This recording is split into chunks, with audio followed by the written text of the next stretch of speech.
Olá, minha gente, boa noite. Estamos começando mais essa live no domingo, aqui no dia 12 de julho, para que a gente possa bater um papo com vocês acerca de alguns assuntos, de alguns temas referentes à Covid-19. Tenho feito isso quase que diariamente, no sentido de poder prestar um serviço à comunidade e a todos aqueles que estão desinformados, alguns porque não têm acesso à informação, outros porque têm dificuldade mesmo para ter informação e outros até porque não têm tempo para estar também se dedicando a isso. E hoje eu tenho um assunto importante para tratar, que é justamente a questão dos pacientes que têm doenças neoplásicas, né? Tem as neoplasias, são os pacientes que têm câncer, né? Todo tipo de câncer. Se esses pacientes estão mais expostos à Covid-19, expostos ao vírus SARS-CoV-2, o vírus que está matando as pessoas aí no Brasil e no mundo. Hoje, inclusive, notícias dão conta de que o maior número de mortes, o maior número de contaminados no mundo foi atingido hoje. Né? Você vê que a doença está ativa ainda, é muito ativa. E nós temos os números aí, né, do Brasil, que já beira a 72 mil casos de mortes no Brasil, hoje no domingo. Né?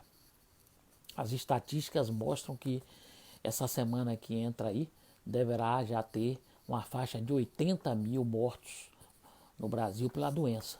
Não é? Na Bahia, nós temos aí quase 2.500 mortes na Bahia só pelo Covid-19. Feira de Santana fala em torno de 82 mortes, mas hoje, consultando o boletim da CESAB, agora no final da tarde, registra mais 2 mortes de pacientes aqui em Feira de Santana que estavam internados em Salvador. Isso deve entrar no boletim de amanhã, provavelmente, aumentando de 82 para 84, que com fé em Deus que não haja mais óbitos essa noite, no dia de amanhã. Mas os números eles continuam crescendo, né? Os números continuam crescendo e está comprovado, está demonstrado que cada vez que se testa mais, cada vez que se faz mais exames, mais diagnóstico vão sendo dados, e isso é importante. A gente tem batido em cima dessa tecla, testar muito, fazer muito PCR, fazer muito teste no sentido de que a gente possa ter mais diagnóstico e com isso venhamos a ter mais isolamento desses pacientes, né? Mais isolamento desses pacientes, tirar esses pacientes mais do ambiente de rua, do ambiente de trabalho e colocar no isolamento, no sentido do isolamento correto, né? Para que passe os 14 dias ali, que é o tempo, o período de incubação do vírus e possam voltar às suas atividades. Então é muito importante que se continue testando, se continue fazendo essas avaliações. É fundamental isso no controle. Vejo também que algumas notícias começam a circular no estado de que o carnaval vai ser adiado. O carnaval vai ser adiado para maio, para junho do próximo ano. Há notícias de que já está sendo gestado um adiamento do carnaval. Não é? Não sei se essas medidas agora tão antecipadas não sejam só para nutrir a mídia de informação e quem sabe até querer confundir as pessoas. Vamos ver como é que isso vai andar no decorrer. Estamos aí no mês de julho, ainda temos 6 meses aí para... Claro que um carnaval não se prepara em 2 meses nem 3 meses, né? Há um preparo maior. Então, mas tem que ter um pouco de paciência com isso. Vejo também já uma liberação muito grande no sul, principalmente nos grandes centros, como São Paulo e Rio de Janeiro, com preocupação, porque existiu e já está se falando, inclusive na Espanha, da segunda onda da Covid-19, e essa segunda onda já começou a fechar algumas estruturas, alguns equipamentos que estavam abertos lá na Espanha. Em algumas cidades da Espanha, esse vírus começou a atacar novamente.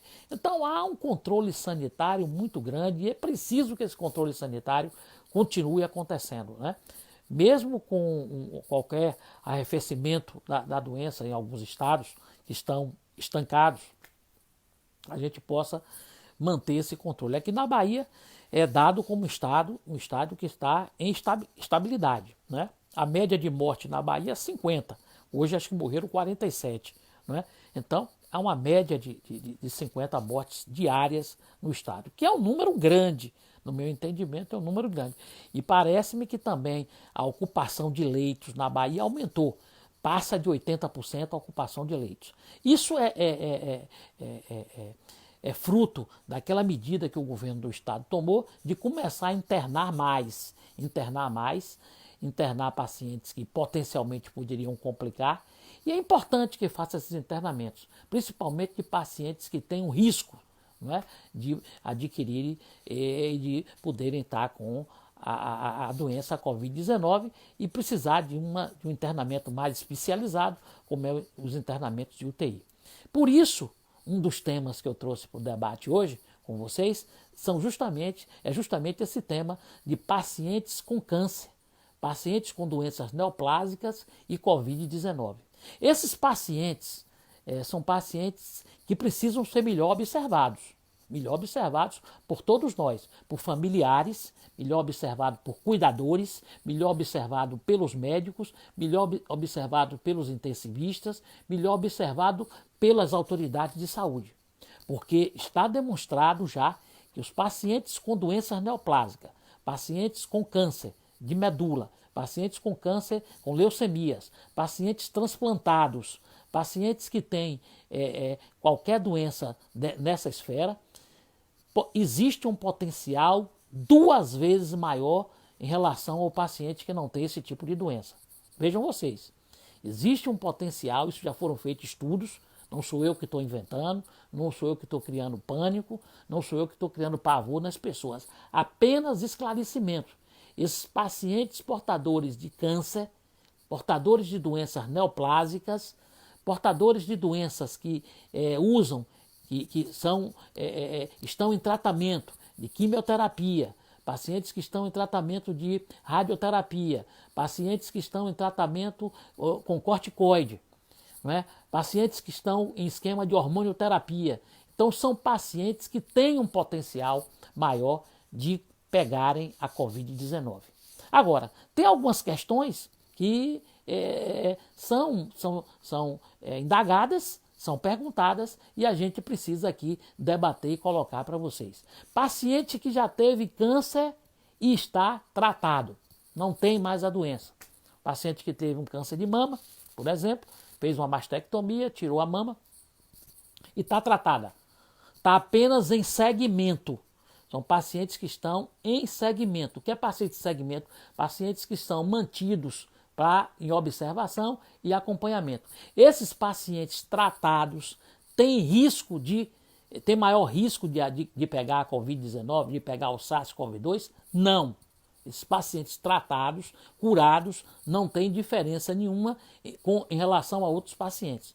Porém, esses pacientes têm que seguir as orientações que devem ser seguidas, para não entrar nesse grupo de risco. Agora, se é um paciente que foi tratado, observem bem, se é um paciente que foi tratado e ele tem mais de 60 anos, está no grupo dos idosos, se é um paciente que tem alguma comorbidade, tipo diabetes mellitus, tipo hipertensão arterial, paciente que tem doenças do coração, são pacientes que têm coronariopatias, paciente que teve um infarto, pacientes que teve problemas, pacientes que têm DPOC, doenças pulmonares obstrutivas crônicas, não é?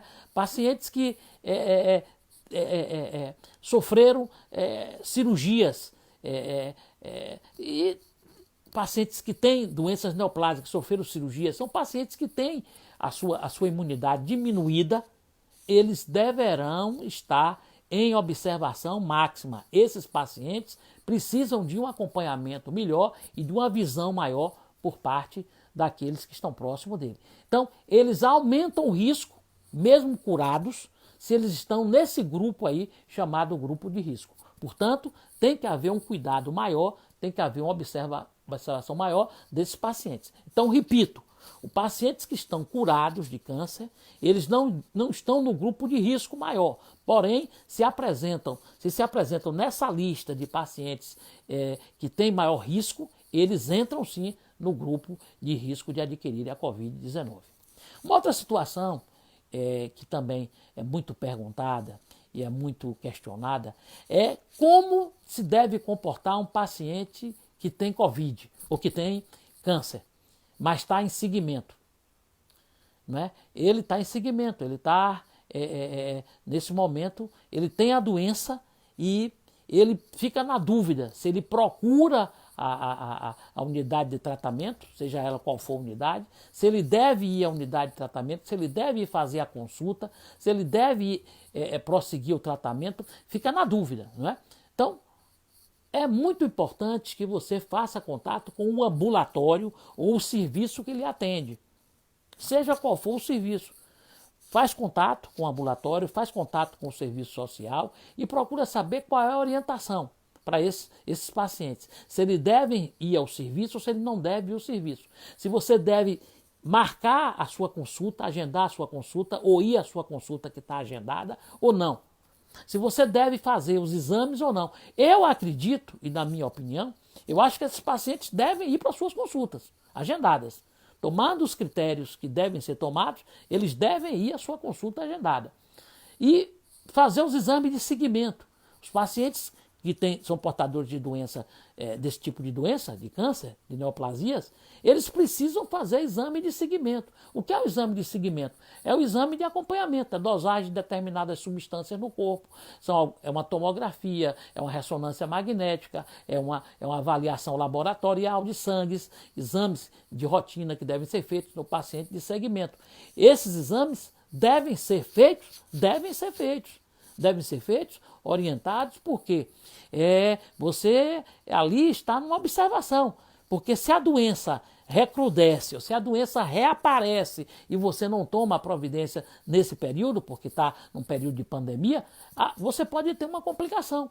E aquilo que poderia ser tratado de uma forma mais simples pode se tornar uma situação de maior gravidade e aí não se ter o tratamento adequado que deve se ter e que se deve,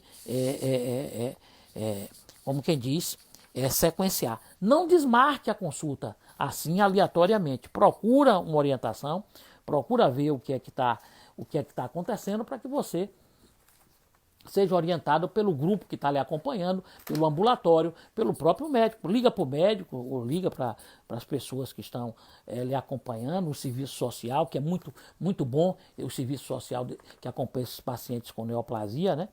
E não deixar de fazer, não é? Não deixar de fazer. Pacientes que fizeram cirurgias oncológicas com menos de 30 dias devem retornar para acompanhamento e devem ter uma maior observação por parte do serviço que está acompanhando. Os cuidados para um paciente que teve câncer, teve neoplasia, são idênticos a qualquer outro paciente em relação ao geral. Usar máscara é fundamental, lavar a mão, usar álcool gel se tiver que sair, for para algum lugar, né?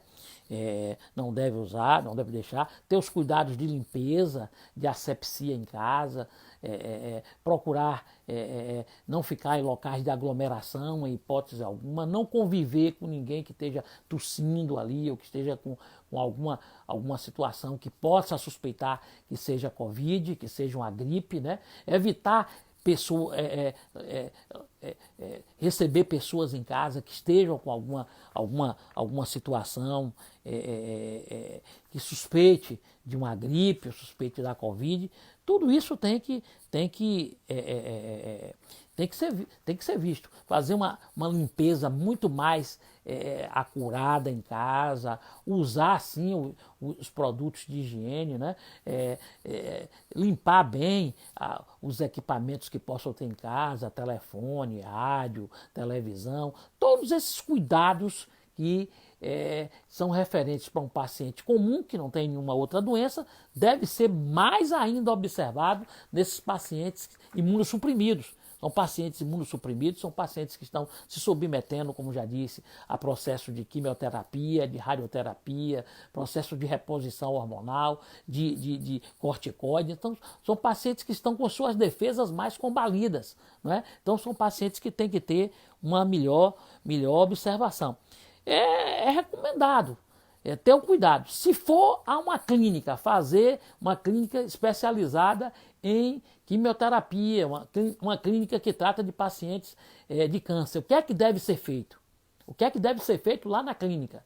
Como é que deve ser seu comportamento lá? Eu acho que vai ter gente lá para lhe assessorar e até para lhe dar um apoio, não é? Mas vai ter, na chegada você vai ter que lavar suas mãos, você vai ter que usar o álcool gel, você vai ter que estar de máscara. Você deve estar acompanhado de alguém. Nenhum paciente portador de doença neoplásica deve ir à unidade para proceder qualquer tratamento sozinho. Então, de preferência que você vá com uma única pessoa. Já disse, evitar aglomeração é importante. Vá com a única pessoa. Essa única pessoa que você deve ir deve ter menos de 60 anos.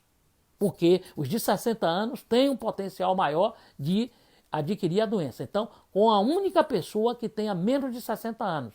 Outra coisa importante, que essa pessoa não esteja, em hipótese alguma, em situação nenhuma, gripada ou com qualquer outra afecção. Olha bem, você não deve estar acompanhado de paciente que esteja gripado ou que esteja com qualquer outra afecção, com qualquer outra doença. Então, ir com uma pessoa dessa, chegar no local, evitar aglomeração. E as pessoas chegam, começam a querer um conversar com o outro. Como é que você está? Tem alguém doente em sua casa?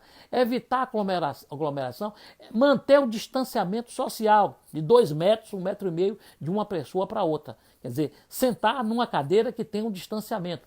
Procurar evitar estar circulando no local. Tudo isso é necessário que se faça, não é?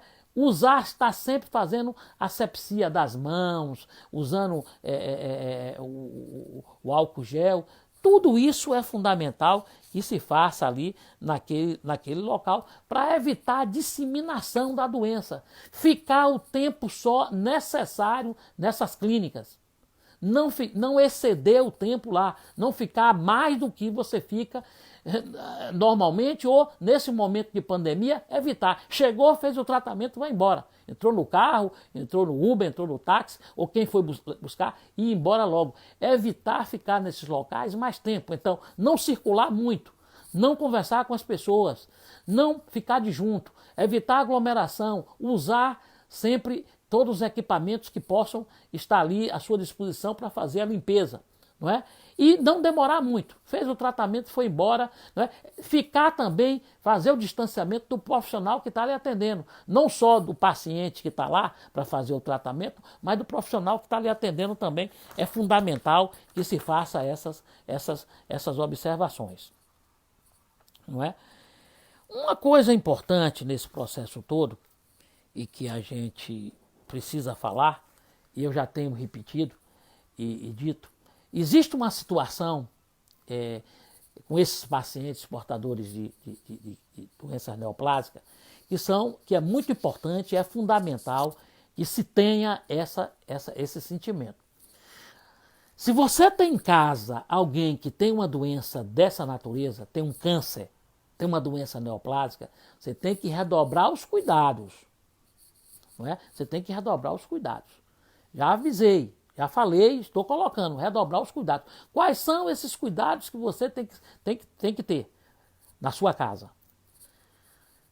Ao chegar em casa, deixar o sapato, suas vestes do lado de fora. Porque você pode ser uma pessoa que esteja ali contaminado e está levando a doença para esse paciente, que poderá se agravar mais. Poderá se tornar um paciente grave e poderá se tornar um paciente de internamento e de terapia intensiva. Então, é fundamental que você, ao chegar em casa, tire as roupas, tire o sapato, bolsa, tudo que você tiver, deixe fora. Se possível, tome um banho antes de ter qualquer contato com essa pessoa. evitar qualquer tipo de contato, né? Procurar estar usando máscara também, para proteger essa pessoa que está imunodeprimida, essa pessoa que está com problemas dessa natureza. E se você tiver gripado, olha bem, se você é cuidador, quero falar para os cuidadores também, de pacientes, que tem muito paciente com câncer que vive com o cuidador. A família, às vezes, bota um cuidador para tomar conta. Ou para a família também. Se na casa de um paciente desse tiver alguém gripado, com a gripe, até que seja gripe comum, não seja Covid, duas alternativas e duas opções têm que ser tomadas. Se você está gripado, se afaste desse paciente, Covid-19, ou desse paciente com câncer. Se afaste desse paciente. Ou você vai para uma outra casa, para ficar em quarentena lá, ou essa pessoa sai de lá. Então tem que ser avisado a família, tem que ser comunicado à família ou o responsável que você está gripado. Não faça da forma contrária. Você tem que dar uma chance para que essa pessoa não pegue a doença. Então você vai fazer o isolamento e essa pessoa ou vai sair da casa ou você sai da casa. Um dos dois. Não pode ficar os dois ali convivendo, porque pode ser Covid e você passar para o doente que tem essa imunossupressão, que tem essa doença. Caso não exista situação nenhuma o caso extremo do paciente que não tem como você sair, não tem como você deixar ali aquele ambiente, só existe uma forma. Aí vai ser uma coisa muito drástica e algo que vai ser, eu diria assim, muito traumático. Esse paciente portador de câncer terá que ir para um isolamento mais rigoroso, mais vigoroso. Um isolamento mais forte. Porque ele vai ser um paciente duplamente de risco. Ele vai ter muito mais risco do que qualquer outro paciente. Então é fundamental que se tenha esse cuidado. Cuidado com chegar em casa, cuidado com o paciente que está nessa situação, não é? Cuidado com o paciente que pode ter, além de comorbidade, ter outra doença além do câncer, não é? Paciente que tem um diabetes, paciente que tem uma hipertensão, paciente que é asmático, porque acontece. Às vezes o doente não tem só uma doença, ele tem uma, duas ou três ou mais doenças. Então, esses pacientes têm que ter muito mais cuidado. Eu alerto para isso porque são pacientes que têm que ter um certo cuidado, né? São pacientes que estão precisando de uma assistência maior. Orientar sempre, seguir as regras da alimentação correta. Não deixar de se alimentar. Agora, um paciente Covid, porque tem várias questões que precisam ser respondidas. Um paciente Covid, um paciente de câncer que apresenta uma gripe. O que é que a gente deve fazer? Eu vou levar ele para a quimioterapia, se tem a quimioterapia dele marcada, eu vou levar ele para a radioterapia, eu vou levar ele para um exame, ele está gripado, ele tem um câncer no intestino, tem um câncer no útero, por exemplo, eu vou levar ela para o tratamento lá, que está marcado. Primeira coisa que você tem que fazer é ver as condições que essa paciente está com essa gripe. Se é uma gripe leve, uma gripe levezinha, que apenas deixou o corpo mole, se é uma gripe que apenas acamou ela ali um dia, mas ela está bem, está em pé, está se alimentando. Mas se ela tem febre, febre alta, ou tem febre, passou a febre, depois voltou a ter de novo. Se ela tem tosse, uma tosse constante, não é? Aquela tosse seca. E se ela tem, acima de tudo, dificuldade para respirar, ela não sai da sala e chega no quarto sem se queixar de falta de ar. Olha bem, ela não sai da sala e não chega até o quarto sem se queixar de falta de ar. Ela não consegue fazer nada em casa, nada. Nem varrer uma sala, nem tudo para ela dar falta de ar. Esses pacientes devem ir para as unidades de emergência. Não devem ir unicamente esperar o consultório abrir para fazer quimioterapia, não. Deve ir para a unidade de pronto atendimento. Seja UPA, seja pronto-socorro, seja unidade de emergência, porque são pacientes que potencialmente podem estar com a Covid e precisarão de um atendimento mais adequado.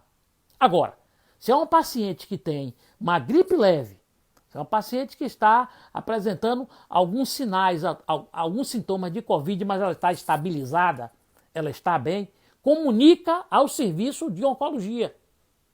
Comunica ao serviço que ela é acompanhada, porque normalmente esses pacientes são acompanhados por serviço de oncologia, e comunica que o paciente está gripado, que o paciente está com suspeita de Covid, com a orientação, porque o serviço vai dar uma orientação também. Então, é muito importante. Outro assunto importante, outra pergunta que surge muito, é em relação aos pacientes que são diagnosticados hoje, amanhã, com câncer. O que fazer? Eu devo ficar em casa porque estou na pandemia, porque estou em isolamento, e esperar passar isso, que pode ser 1 mês, 2 meses, 3 meses, 4 meses, 5 meses ou 6 meses? Eu devo esperar para poder procurar o tratamento? Não! Os pacientes devem marcar sua consulta, devem ser encaminhados para os ambulatórios que tratam de doenças dessa natureza. Por quê? Porque existem doenças que ela tem uma rapidez muito grande de disseminação. As doenças neoplásicas, algumas delas disseminam com a maior facilidade. Em 1 mês, se você não detém ela, não para ela, ela pode crescer e tomar dimensões muito rápidas. Nesses casos, os pacientes devem procurar os ambulatórios, sim, onde trata de pacientes oncológicos, para marcar sua consulta, agendar sua consulta e serem atendidos imediatamente. Por quê? Porque já são pacientes que já apresentam imunodepressão. São pacientes que já estão literalmente abalados, emocionalmente abalados também, com a imunidade baixa. Se você prolonga isso, se você deixa esse atendimento para depois, automaticamente você pode agravar não só a doença que ela está tendo agora, a doença de base que foi descoberta, foi diagnosticada, e expondo esse paciente por sua questão imunológica a ter uma outra patologia, ter uma outra doença que é justamente a Covid-19. Eram esses esclarecimentos, eram essas sugestões e até opinião que nós poderíamos dar hoje à noite, falando sobre pacientes que têm doenças neoplásicas, que têm câncer e Covid-19. Boa noite.